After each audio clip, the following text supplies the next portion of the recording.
اعوذ باللہ السمیع العلیم من الشیطان الرجیم۔ ناظرین، ہم سورہ بقرہ کا ترجمہ تلاوت کر رہے ہیں، اور سورہ بقرہ کے اندر اللہ تعالیٰ نے ایک تو بنی اسرائیل کی کارستانیاں ہمیں بتائی ہیں، اور وہ طریقہ بتایا ہے جو ان کو کہا گیا اور انہوں نے نہیں کیا۔ اس بتانے کا مقصد یہ تھا کہ اے ایمان والو، یعنی اے مسلمانوں، ان کو اللہ تعالیٰ ایمان والوں قرار دیا ہے، یا ایھا الذین آمنوا، اے ایمان والو۔ تو اللہ تعالیٰ بتا رہے ہیں کہ اے ایمان والو، آپ نے وہ کام نہیں کرنے ہیں جس طرح انہوں نے کیے ہیں۔ یہ بتانے کا یہ مقصد ہے، یہ نہیں کہ وہ جو الفاظ اور جو کام وہ کر رہے ہیں آپ بھی وہی کرو۔ تو پھر اللہ تعالیٰ نے پھر آگے نصارہ والوں کے لیے بھی بولا تھا کہ ہم نے ان کو کتاب دیا اور انہوں نے اس کو چھوڑ دیا، انہوں نے بھی اس طرح کیا تھا۔ تو پھر اللہ تعالیٰ نے ابھی حضور صلی اللہ علیہ وسلم کے ذریعے جو عرب کے لوگ تھے اور باقی پوری دنیا کو والوں کو یہ بتایا ہے کہ آپ ایمان والے ہو، آپ مسلمان ہو، اور ابھی آپ کی جو ہاتھ میں ہم نے وہ باغ ڈور دی ہے، جو رسی تھمائی ہے، یعنی یہ قرآن جو تھمایا ہے، اس پہ آپ لوگوں نے چلنا ہے۔ تو اللہ تعالیٰ فرما رہے ہیں اے ایمان والو، آپ اس طرح کے کام نہ کرو جس طرح انہوں نے کیے تھے۔ ایک تو یہ بات بتائی ہے، پھر اللہ تعالیٰ نے اپنے احکامات بتائے کہ میرے احکامات کیا ہیں، اور ان احکامات کو اللہ تعالیٰ نے اپنے بارڈرز قرار دیا ہے، اور بارڈرز قرار دے کے اللہ تعالیٰ نے فرمایا کہ اس کو کراس نہیں کرنا۔ لہٰذا ہمیں اللہ تعالیٰ کے احکامات کا بھی خصوصی خیال رکھنا پڑے گا۔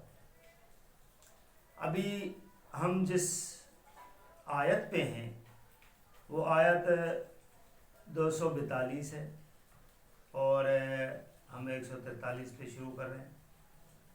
اس میں اللہ تعالیٰ فرما رہے ہیں علم تر، یعنی اس کا یہ ایک مفہوم ہوتا ہے کہ کسی کا دھیان چھکانا ہوتا ہے، تو وہ یہ لفظ بولا جاتا ہے عربی میں۔ اس کا مطلب ہے کہ آپ نے نہیں دیکھا، آپ کو نہیں پتا، آپ کے بات علم میں نہیں ہے، کیا آپ کے بات علم میں نہیں ہے؟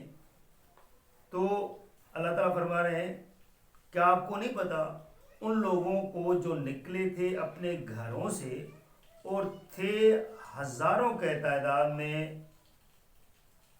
موت کے ڈر سے، تو حکم دیا انہیں اللہ نے کہ مر جاؤ، پھر ان کو زندہ کر دیا۔ بے شک اللہ بڑا فضل کرنے والا ہے انسانوں پر، مگر اکثر لوگ شکر ادا نہیں کرتے۔ اللہ تعالیٰ نے فرما رہے ہیں کیونکہ یہ سورہ مدنی ہے، اور یہ بنی اسرائیل کی کوئی قوم تھی جس پہ اللہ تعالیٰ نے قتال کو فرض کیا ہوا تھا۔ تو لازمی ہے کہ جب بندہ جنگ کرے گا تو اس میں موت کا تو ڈر لگا رہتا ہے۔ تو اللہ تعالیٰ فرما رہے ہیں کہ کیا تمہیں نہیں پتا؟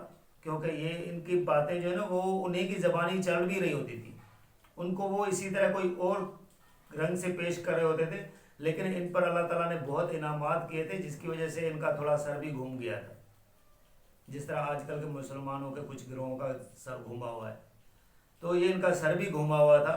تو اللہ تعالیٰ نے فرمایا کہ تمہیں نہیں پتا کہ جو ہزاروں کے تعداد میں لوگ تھے اور وہ نکل کے دوسری طرف چل پڑے، کیوں چل پڑے؟ کہ وہ موت کے ڈر سے، کیونکہ حکم وہ دیا گیا تھا کہ بھائی قتال کرو، تو وہ انہوں نے قتال کرنا نہیں تھے، بھاگ رہے تھے۔ تو اللہ تعالیٰ نے کہا کہ میں نے پھر حکم دیا کہ بھائی مر جاؤ، ان کو پھر اللہ تعالیٰ نے مار دیا، پھر ان کو زندہ بھی کیا، یعنی ایک نشانی کے طور پہ پھر ان کو زندہ کر دیا۔ اللہ تعالیٰ فرما رہے ہیں پھر اللہ بڑا ہی فضل کرنے والا ہے انسانوں پر، مگر اکثر لوگ نہیں شکر ادا کرتے۔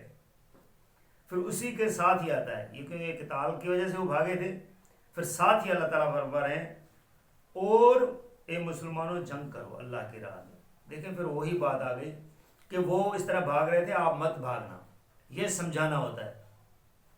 آپ یہ مت سمجھیں کہ وہ ان کا ذکر کیا ہوا تھا تو وہ اس طرح تھے تو ہمیں تو اس نے چھوڑا ہوا ہے، ہم جیسے مرضی کرتے رہیں۔ یہ پھر تو وہی باتیں ہو گئی نا کہ بھائی پھر تو آپ لوگوں سے زیادہ حقدار تو واقعتاً پھر وہی ہوتے بن رہے ہیں، اگر یہ اسی طرح چھوڑنا ہوتا تو کیونکہ وہ تو ایک نبی کی اولاد ہے، ہم آپ تو صرف ماننے والے ہیں، ہم نبی کی اولاد تھوڑی ہیں، وہ تو ایک نبی کی اولاد تھے، لیکن پھر بھی ان کو بھی اللہ تعالیٰ نے نہیں اس طرح کرنے دیا کہ آپ نبی کی اولادوں کو میں نے آپ کو چھوڑ دینا ہے، کام آپ نے نہیں کرنے، تو آپ کس گھمنڈ میں گھوم رہے ہیں؟ آپ کا گھمنڈ تو بالکل ایسے ہی ہے جس طرح پانی کا بلبلا، کام کرنے پڑیں گے، اس پہ تھوڑا سا دھیان دیں کہ ایسے گھمنڈ میں نہ گھومیں کہ ہم جنت کا جو ہے ایسے ہی ہمیں مل جائے گی، دوزخ کا پھیرا لگانا ہے۔ پھیرے والی باتیں ان لوگوں نے بھی کی تھی، وہی باتیں آپ لوگ دہرائے ہو۔ ویسے تو کہہ رہے ہو کہ بھئی یہود و نصارہ کی جو ہے نا وہ کہ طرح کے کپڑے بھی نہیں پہننے ہم نے، لیکن باتیں ان لوگوں کی طرح آپ لوگوں نے کرنی ہے، طریقے آپ نے وہی اختیار کرنے ہوتے ہیں، ایسے نہیں ہونا چاہیے۔ تو اللہ تعالیٰ فرما رہے ہیں اے مسلمانوں جنگ کرو اللہ کی راہ میں اور خوب جان رکھو بے شک اللہ ہر بات کا سننے والا اور سب کچھ جاننے والا ہے۔ کہ آپ کو پتہ ہونا چاہیے کہ اللہ تعالیٰ ہر بات کو سنتا بھی ہے اور جانتا بھی ہے۔ اللہ تعالیٰ فرما رہے ہیں کہ میری راہ میں جنگ کرو، کیونکہ جب تک آپ لڑو گے نہیں تب تک آگے والے آپ لوگوں کو جو ہے وہ جینے نہیں دیں گے۔ تو یہ بھی اللہ تعالیٰ کا ایک طریقہ ہوتا ہے۔ کون ہے وہ جو قرض دے اللہ کو قرض حسنا، حسنا کہتے ہیں مثلا جو بڑھا کے، مثلا جو جس میں ایک پائیداری ہو، جس طرح بندہ جو ہے نا کوئی کہیں پیڑ لگاتا ہے تو اس کو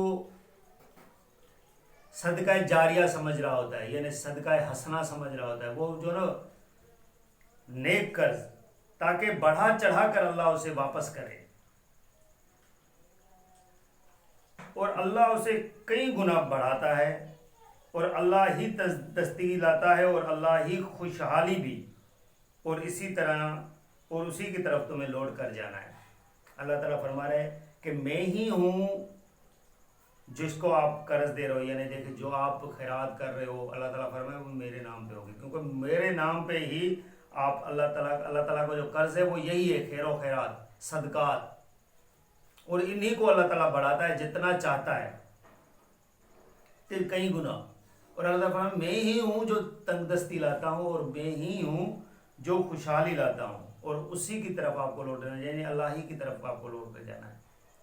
تو اگر آپ کہیں کہ بھئی یہ کام کریں گے تو آپ کو تندرستی ہو جائے، یا یہ کام کرو گے تو آپ کو خوشحالی ہوگی، یہ اپنے طریقے پہ آپ لوگوں نے کچھ کام نکالے ہوئے ہیں، اور اپنے طریقے پہ ہی آپ یہ سمجھ رہے ہیں کہ یہ جو ہے یہ کام اس طرح کر رہے ہیں۔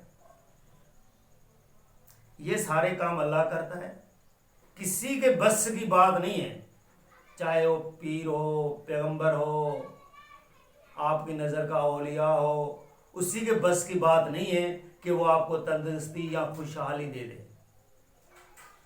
آپ پیروں پہ ڈھیرے جو ہے وہ چوکے لگا لیں، ڈھیروں کچھ پڑے رہیں، کچھ نہیں ہوگا۔ ہاں دنیاوی طریقے کے اندر کوئی بندہ کام کر رہا ہے تو اس کو مل جاتا ہے، تو وہ ذہنی طور پہ یہ سمجھ رہا ہوتا ہے شاید اس پیر نے مجھے دلا دیا، اس پیر کے بس کی بات نہیں، اس بیچارے کو تو پتہ ہی بھی نہیں ہے۔ قرآن شریف میں خود آتا ہے وہ قیامت کے دن وہ بھوک کہیں گے یا اللہ ہمیں تو کوئی علم ہی نہیں ہے۔ ایک ایک آیت پہ تھوڑا سا غور کریں تو آپ صحیح طریقے سے مسلمان بھی بنیں گے۔ اور پلیز ان آیتوں کو، اور جو میں آپ کو یہ قرآن پاک پڑھ کے جو میں نہیں بتا رہا ہوں، اس کو ذرا تفصیل سے اور غور سے سنیں۔ تو اللہ تعالیٰ فرماتے ہیں کہ اسی کی طرف تمہیں لوٹ کر جانا ہے۔ اور پھر اس کے بعد اللہ تعالیٰ فرما رہے ہیں کہ بھلا نہیں دیکھا، یعنی آپ کو نہیں پتا، سردارہ نے بنی اسرائیل کو موسیٰ کے بعد، یعنی حضرت موسیٰ کے بعد کچھ سردار تھے بنی اسرائیل کے، انہوں نے جب کہا تھا انہوں نے اپنے ایک نبی سے کہ مقرر کر دیجئے ہمارے لیے ایک بادشاہ تاکہ جنگ کریں اللہ کی راہ میں، کہ ہمارے لیے ایک بادشاہ مقرر کریں کہ ہم اللہ کی راہ میں جنگ کریں۔ دیکھیں یہ وہی تذکرہ پورا جنگ کا چل رہا ہے.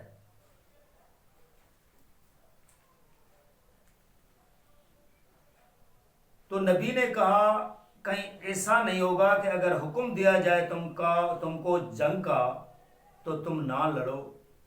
کہنے لگے بھلا کیا ہوا ہے ہمیں کہ نہ لڑیں؟ اللہ کی راہ میں جب نکالا گیا ہے ہمیں ہمارے گھروں سے اور جدا کیا گیا ہے بال بچوں سے. پھر جب انہیں جنگ کا حکم دیا گیا تو سب پھر گئے سوائے چند ایک انہی میں سے. اور اللہ خوب جانتا ہے ظالموں کو.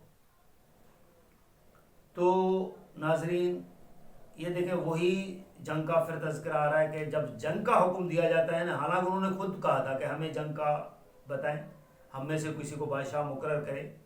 جو ہم بادشاہ کا مطلب اس ٹائم میں بادشاہ ہی جا کے جنگ لڑتے تھے. تو کسی بندے کو مقرر کریں کہ جو ہماری جو ہے نا وہ ہم اسی کی رہنمائی کے اندر جو ہے نا جا کر جنگ کریں. تو اللہ تعالیٰ نے فرمایا کہ جب آپ کو حکم دیا جائے گا تو آپ یہ نہ کہ آپ پھر جنگ نہ لڑیں. انہوں نے کہا بھائی ہمیں اپنے بال بچوں سے جدا کیا گیا ہے، ہم گھروں سے دور ہیں، تو ہم کیوں نہیں کریں؟ کیونکہ انہوں نے ان کو نکال دیا تھا. حضرت موسیٰ علیہ السلام جب وہ نکل کے لے آئے تھے ان کو مصر سے، تو 40 سال جب وہ بھٹکتے رہے، کیونکہ پہلے تو ان کو حکم دیا گیا تھا کہ جنگ کرو لیکن انہوں نے نہیں کیا. جب بھٹکتے رہے تو دوسری نسل آئی تو ان کو ہوش ٹھکانے لگ گئے کہ ہاں بھائی بھٹکنے سے بہتر ہے کہ لڑو. پھر انہوں نے کہا کہ ہم لڑیں گے. تو یہ چیزیں آ جاتی ہیں کہ جب کسی پہ ظلم کیا جاتا ہے تو پھر وہ ظلم والا بدلہ لیتا ہے اپنا.